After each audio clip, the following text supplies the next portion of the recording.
데일리 브리핑. 네, 오늘 아침 데일리 브리핑에서는 퀀텀 F&A 최운하 대표 연결합니다. 안녕하십니까? 안녕하십니까. 자, 물가가 지난달에도 또 올랐다라는 소식이 오늘 아침에 발표가 되었습니다. 지난 1월에 소비자 물가지수 CPI 상승률이 7.5%로 이 전문가들의 예상치보다 훨씬 높았다라는 그런 이제 이 발표가 있었는데 이게 40년 만에 최고치라는 그런 이제 수치네요. 이거 뭐 어떻게 해야 되는 거죠? 네, 뭐 이렇게 뉴스를 바라보고 있으면 이제 걱정부터 되시는 게 당연한 거겠죠. 네. 우선은 그 40년 만에 최고치라는 것은 지금 이미 그 지난 11월, 12월부터 이제 40년 만에 최고치로 올라와 있기 때문에 네. 그것에 너무 크게 그 염려하시지는 않아도 될 내용이고요. 그거보다는 지금 이제 이 자리를 통해서 몇 번씩 말씀을 드렸습니다만은 이 CPI가 올라가는 이런 부분에 있어서는 이제 기저효과라는 게 굉장히 그 영향을 많이 미치고 있어요. 이 기저효과가 뭐냐면 매달 오르는 비율을 합쳐가지고 연율 계산을 하는데 작년에 4월, 5월, 6월에 그 물가 상승률이 굉장히 높았었어요. 네. 그러다 보니까 1년치, 지난 1년치를 계산하면은 작년 4, 5, 6월에 숫자가 항상 포함이 돼 있기 때문에 그 전해에 비교하면은 굉장히 높이 올라갈 수밖에 없는 그러한 그 수학적 구조를 가지고 있습니다. 그래서 이제 이 기저효과 때문에 이제 보통 때는 매달 올라가는 비율이 비슷해요. 그래서 그 이 기저효과 같은 현상이 별로 없는데 요즘은 팬데믹 이후에 워낙 그 이상한 경제 그 상황을 우리가 겪어왔기 때문에 이제 어느 순간적으로 값이 많이 오른다든지 아니면 순간적으로 값이 떨어진다든지 이러한 일이 교차를 하다 보니까 이 기저효과 때문에 실제 느끼는 체감하고 좀 다른 현상이 나타날 수가 있습니다. 그래서 지금은 저희들이 이제 그 연간 수치도 중요하지만 월별 수치도 굉장히 중요하다. 그래서 이 양쪽을 지금 다 봐야 되는 그런 현상인데요. 네. 이번에 이제 오늘 발표된 것에 조금 그 사람들이 그러니까 경제계나 또 금융시장에서 좀 놀랬던 것은 이제 뭐냐면은 월별 수치가 좀 낮아질 거라고 예상을 했었어요. 작년 12월에 비해서. 그런데 이제 그게 낮아지지를 않고 거의 같은 수준으로 나왔다는 점이 이제 놀랄 만한 거고, 네. 이게 나오게 되면은 연율 수치는 당연히 올라가는 거니까 이제 그 부분은 뭐 그렇게 큰 의미를 갖지는 않는다 이렇게 볼 수 있어요. 그래서 이제 현재 이 오늘 월별 수치가 0.6%씩 올라간 것은 이제 종합 물가 지수도 그렇고 그 다음에 식품하고 에너지를 뺀 근원 물가 지수도 다 0.6%가 올라간 것은 예상보다는 좀 높았다. 네. 그러면 이제 관심을 받는 부분은 뭐냐면 크게 두 가지가 되겠죠. 도대체 우리 생활에는 어떤 영향을 미칠 거냐 하는 것하고 두 번째는 지금 뭐 이 조금 투자를 하시거나 이런 분들은 너무나도 그 초미에 이 관심을 두고 있는 게 연준이 이제 이것 때문에 정책 방향이 어떻게 영향을 받을 거냐 이제 이 부분이 두 가지가 될 텐데 그렇겠죠. 먼저 좀 연준 부분부터 들어가 보면 오늘의 결과로 봐서는 연준은 그동안에 계속 지난 몇 주간 발표한 그러한 내용에서 크게 변화할 것 같지 않다는 것이 중론입니다. 그러한 이유는 이제 여러 가지가 있어요. 그 0.6%로 올랐다는 것이 예상보다는 높지만 그렇다고 이게 놀랄 만큼 높은 숫자는 아니다 하는 점이 이제 하나가 있고요. 그 다음에 이제 연준이 바라보는 물가 상승률은 이 CPI 말고 그 PCE라는 게 있어요. 이 PCE는 이제 이 두 가지 지금 물가 지수가 있는데 CPI보다는 PCE를 연준은 더 기준을 하기 때문에 아직 PCE가 안 나온 상황에서는 이제 연준의 정책 방향에 크게 영향을 안 미칠 거다. 그러면 이제 CPI하고 PCE의 차이는 뭐냐면은 CPI는 바스켓 시스템이에요. 똑같은 물건을 바스켓을 정해놓고 작년에 비해서 올해 몇 퍼센트 올랐느냐를 보는 겁니다. 같은 항목이에요. 똑같은 제품을 가지고. 네. 그에 비해서 PCE는 뭐냐면 소비자들이 실제로 사는 걸 기준으로 하는 겁니다. 그러면은 PCE는 뭐가 반영이 되냐면 물가가 오르기 때문에 작년 1월에는 에비앙 물을 마셨던 분이 금년에는 에로헤드 물로 바꿨다. 이렇게 되면은 PCE에서는 그게 반영이 됩니다. 네. 근데 CPI에서는 똑같은 물건을 가지고 하기 때문에 그 소비자들이 물건을 바꾼 효과가 안 나오는 게 가장 큰 차이예요. 이 두 가지가. 그래서 실제 생활에 있어서는 PCE가 더 우리에게는 이제 현실로 와닿는 거죠. 그래서 보통 PCE는 가격이 오를 때는 CPI보다는 덜 오르고요. 가격이 내릴 때는 더 빨리 내립니다.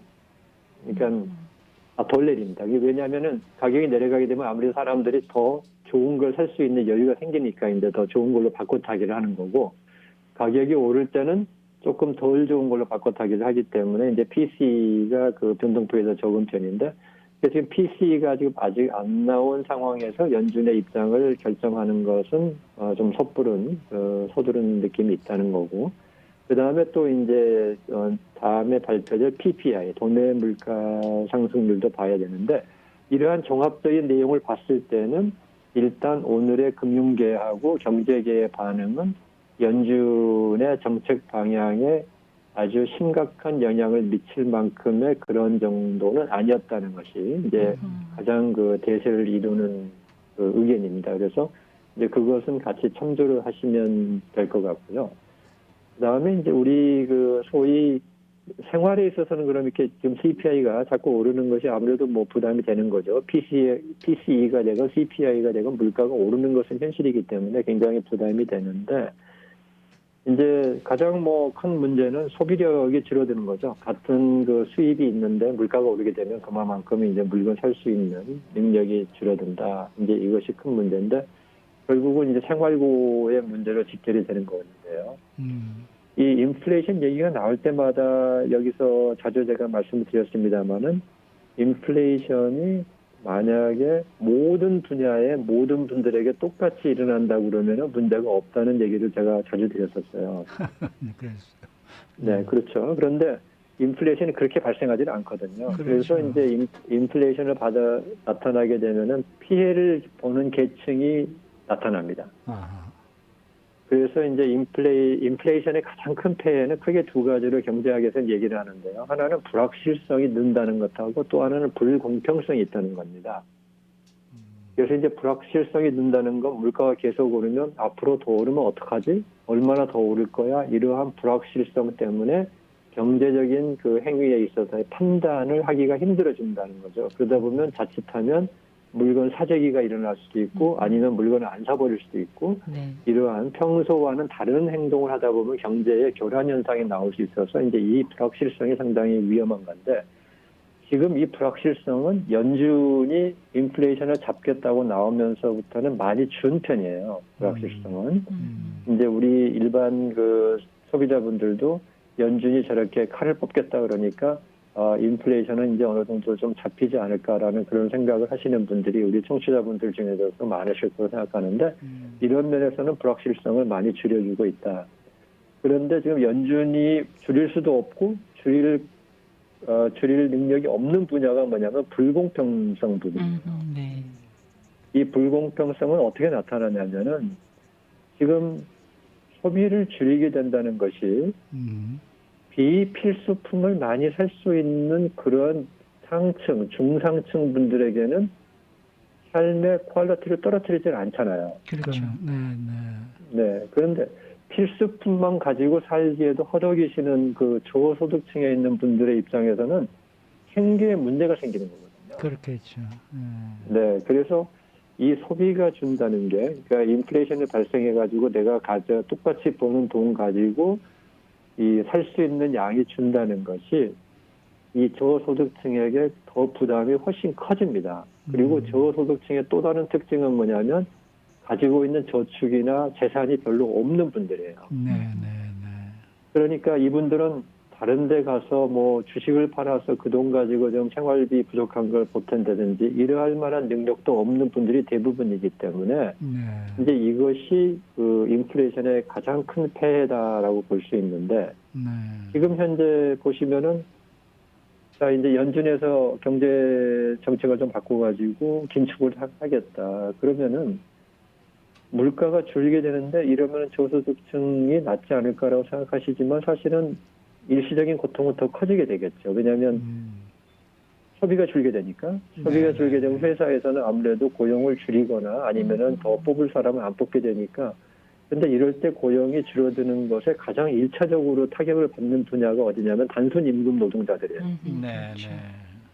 그러니까 이 지금 저소득층에 있는 분들은 물가 올라서도 힘드신데 만약에 여기서 연준이 긴축하면서 소비가 줄어가지고 경제 활동이 줄게 되면은 가장 먼저 해고 대상이 된다는 이중고를 겪는 거가 되는 거죠. 그래서 지금 현재 연준뿐만 아니고 재무부도 그렇고 의회도 그렇고 백악관도 그렇고 지금 가장 고민하고 있는 부분이 바로 이 저소득층을 어떻게 도와줄 것이냐 이 부분에 지금 문제가 집중될 수밖에 없어요.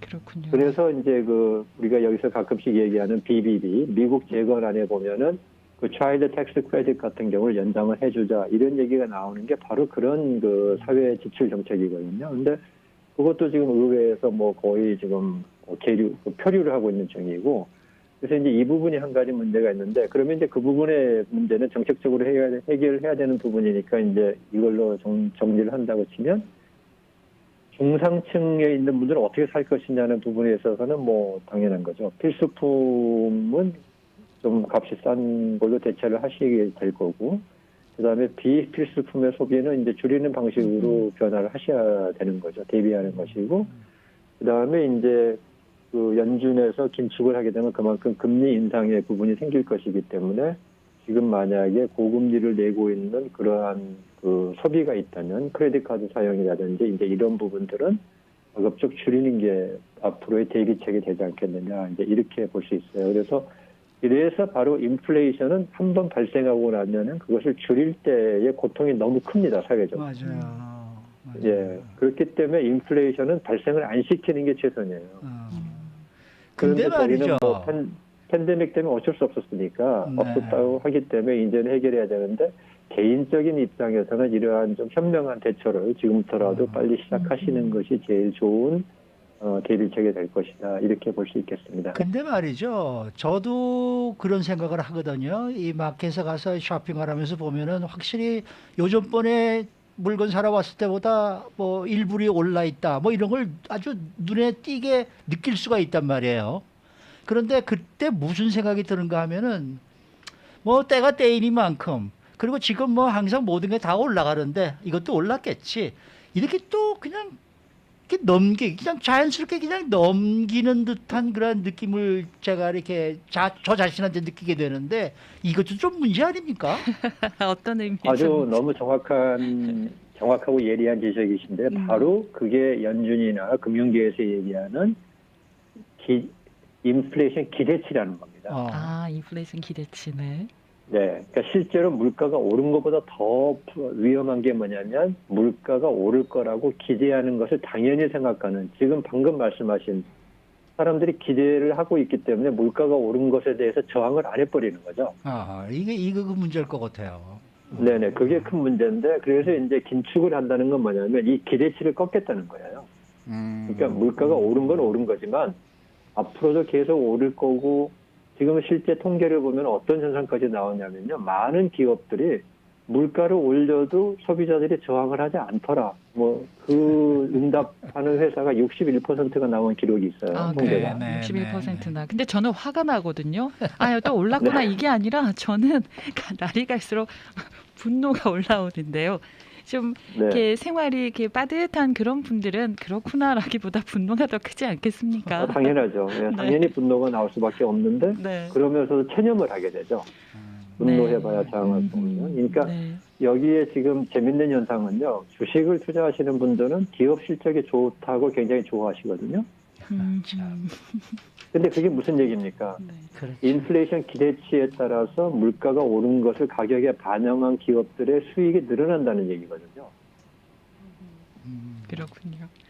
네, 자, 그러니까 이게 인플레이션이 되면은 기업들이 특히 시장의 지분을 많이 가지고 있는 시장 점유율을 많이 가진 기업 입장에서는 사실 굉장히 좋은 거예요. 그래서 근데 이런 부분이 이제 서민들에게는 아주 부담으로 다가오는데 이게 결국은 자살 깎아먹기가 될 수밖에 없는 거죠. 그렇겠죠. 그래서 이 인플레이션 기대치는 반드시 잡아야 됩니다. 그리고 이걸 못 잡으면은 정말로 이제 사회적인 분노로 연결될 수 있는 그러한 문제가 올 건데 다행히 뭐 미국 같이 안정된 사회에서는 그 분노가 사회적인 분노가 조직적으로 되는 저항까지 연결되는 그러한 불안 사태까지는 없을 거다라고 저희가 믿고 있지만 네. 이걸 제대로 처리하지 못했을 때는 이 개인적인 불만과 분노가 사회적인 분노로 흐르게 되면은 굉장히 불안한 사회가 이루어질 수 있는 그런 그 문제를 저희가 그 중진국이나 개발국에서 많이 보잖아요. 그렇죠. 그러니까 그런 점에서 이렇게 인플레이션 기대치를 저희가 빨리빨리 잡아줘야 되는 겁니다.